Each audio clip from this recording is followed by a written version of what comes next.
আসসালামু আলাইকুম সুপ্রিয় দর্শক, আমি এখন আছি গরিবের নিকলি এবং আমি হচ্ছে পশ্চিম জামালপুরের যে ঐতিহ্যবাহী একটি প্লেস রৌমারীতে। দেখতে পাচ্ছেন প্রচণ্ড বাতাসের শব্দ এখানে।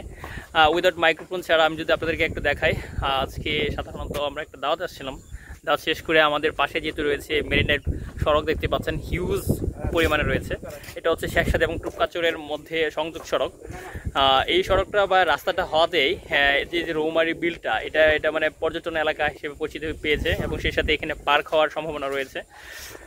আপনার পানির সিজনে আপনি একা কিংবা সঙ্গিনীর সাথে যদি এদিকে আসেন, আপনার মন জুড়িয়ে যাবে। তবে হ্যাঁ, এই যে দেখেন এই রাস্তার দুপাশে যদি গাছ থাকতো এইভাবে সারিবদ্ধভাবে দোকানের সামনে যেরকম রয়েছে আপনার, তাহলে এটা কিন্তু মানে বেস্ট একটা প্লেস হতো।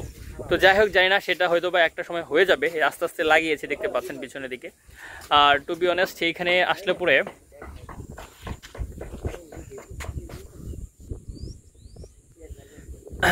দেখতে পাচ্ছেন হিউজ পরিমাণ পানি রয়েছে। আর এইগুলো সত্যি আপনাকে মনোমুগ্ধ করবে, কেননা নদীর পাড়ে স্নিগ্ধ বাতাস, মন জুড়ানোর মতো। তো ধন্যবাদ। আমি দেখেছি আমার বাড়ির পাশে, আমি তো অবশ্যই আসবো। আপনি আসবেন তো?